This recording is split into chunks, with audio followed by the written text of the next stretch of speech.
omukyala kye yaŋŋamba mugambe biswaza bikwasa n'ensonyi awandenga mu caayi gwabafumbira awandengamu amalusu abawe banywe bw'amala anaabe ononsonyiwa anaabe mu bifo ebikyamu mbw'amazzi agayuwe mu caayi oba mu mmere oba mu jju.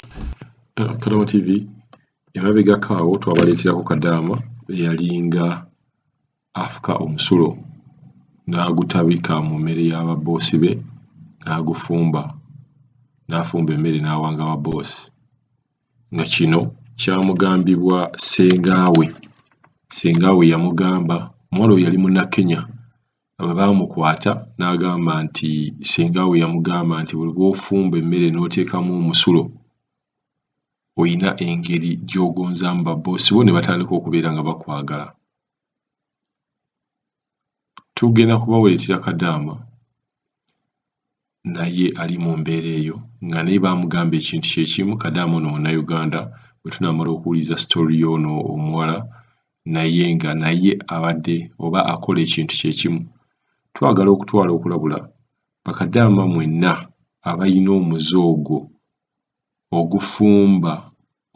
ogufumba ne muddira omusulo gwammwe ne muguteeka mu mmere ne muddira ne munaaba amazzi wansi ne mugafumbisa emmere ne muwanda mu mmere y'ababoosi nti ekintu ekyo kikyamu. Kasita ono muwala bw'anaakukwata ng'okola ekintu ekyo ojja kubeera nga olugulidde ku ppata. Njagala nkuwa example nti tubeera ne tugamba nti Abawarabu bano babi. Alright, waliwo Abawarabu babi nga bwe tunaagamba nti ne Uganda waliwo abantu abakozesa abakozi naye nga babi.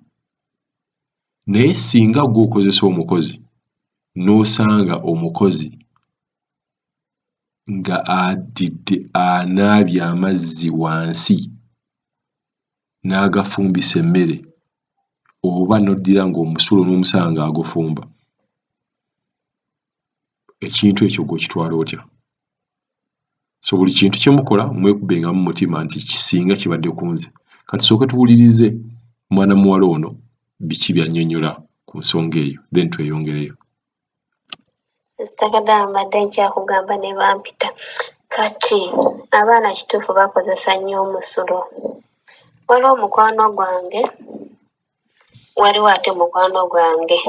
kati namugambako wali gundi bamuyisa bubi sigenda kwogera amanyi nti bamuyisa bubi n'agamba mbuulira nze mpa namba ye nze mulagirire kyaba alina okukola.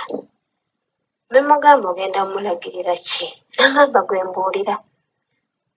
Kati ne mugamba ntali ku nti tebamuwa wifi bulungi naye ngamba ky'obadde omugamba wali bazzeeko nja kulagirira. Lwaki ekyo ky'olabye okulagira? Namugamba kati w'obeera gwe basobola okikuwa n'okinywa ng'okoze bw'otyo. N'agamba ne mugamba kati okimanyi nti ennyumba z'abano abantu mubeeramu kamera? N'agamba ewange teri. Ne mugamba mukwano tebakulya ekinusu, waliwo kamera balabika baazikweka. N'agamba tewali. Ne mugamba gwe ewuwo ewaba tewali, ewa munno wasobola okubeerawo. Agamba magezi g'omuwa makyamu sigenda mugamba. N'agamba ne mubuuza ekitegeeza gwe by'okosa. N'agamba nze njagadde kukubuulirako. Ne mugamba oyagadde kumbuulira naye kitegeeza naawe obikozesa. Kituufu abaana balekere okukola ebintu ebikyamu. Bannaye tweddeko yadde n'abaana abantu babi ne naffe tuli babi. Tosobola kunywa caayi ng'otaddemu ebyo ebintu.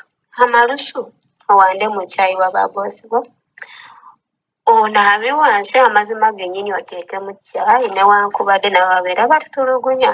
Tekisaanidde, tweddekoko naffe kituufu batutulugunya naye waliwo ekitasaana. Nawulira n'oyo mwana agamba mbu anaaba omusulo.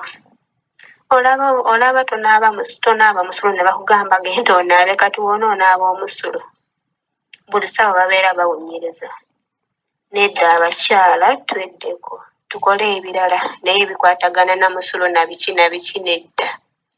Kyekyo mukwano gwange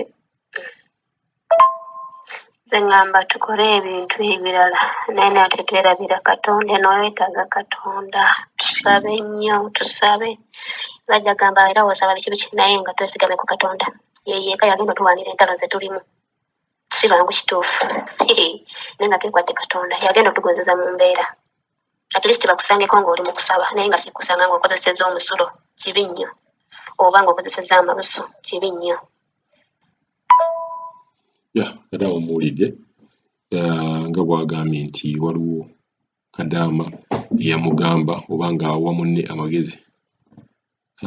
Story eyo eya muwala munnakenya gwe baakwata n'omusulo mugimanyi nti yatrendinga nnyo era Kadaama nga bwe mbagambye nti baamubuuza yagamba bintu ebyo nti sengaawe yabadde oba yamugamba. Kakati obuzibu bwatandika bwe buti nti Kadaama ono agamba nti bwe yajja mu nnyumba abantu bano baalinga tebamwagala, abantu bano baalinga bamuvuma, kugamba buli kintu kyonna kyali tekimutambulira bulungi. Kati ye agamba nti okuva lwe yatandika okukozesa omusulo kuba bamu-interviewinga ne bamugamba embeera obadde ogiraba, n'agamba nti okuva lwe yatandika okukozesa omusulo baboosi be baagonda. Nze nnyinza agamba bwe nti oyinza okuba wayingira mu nnyumba nga tomanyi kukozesa bintu byabwe nga temunnaba kwemanya, naye ate akabanga bwe kaayitawo n'omanya kino bakikola bwe bati ssaawa bwe ziti nina okubawa ekintu kino ne bakuyigiriza omulimu, kiyinza okuba nga si musulo ogwo gwe gukoze. Naye nga mujjukire nti mu nnyumba z'abano abantu mulimu cameras,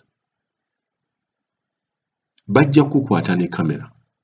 Nkulayirira Omuwarabu kasita anaakwata kamera bye bino bwe tuwulira nti n'omuwala baamusaze, omuwala baamuwadde ebintu bwe biti ne bwe biti, baamusanze simanyi kalina ne bamukanyuga, nti Omuwarabu n'ageza n'ateeka kamera owantu n'akulaba ng'ofuka mu mmere ye gy'omuwa, mu butuufu story egenda kubeera ndala nnyo. Era ky'anaakola tuyinza obutakyagala nakiwulira wano Kadaama TV, tuyinza okuba tetwagala ne famire yo beere ng'ewulira ekintu ng'ekyo.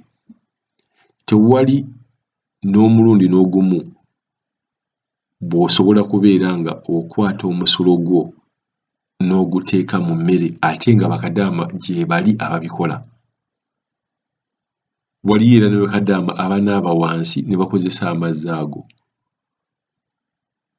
Omuwarabu kasita anaakutegeera, kasita anaakulaba bajja kukukwata vidiyo, naye kasita anaakulaba ng'obadde okikola obuzibu bwegenda kubeera nga bukeeredde. So tugezeeko okubeera nga tukola emirimu gy'abano abantu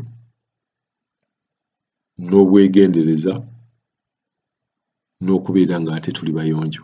Omukyala kye yaŋŋamba mugambe biswaza bikwasa n'ensonyi awandenga mu caayi gw'abafumbira awandengamu amalusu abawe banywe bw'amala anaabe ononsonyiwa anaabe mu bifo ebikyamu mbw'amazzi agayiwe mu caayi oba mu mmere oba mu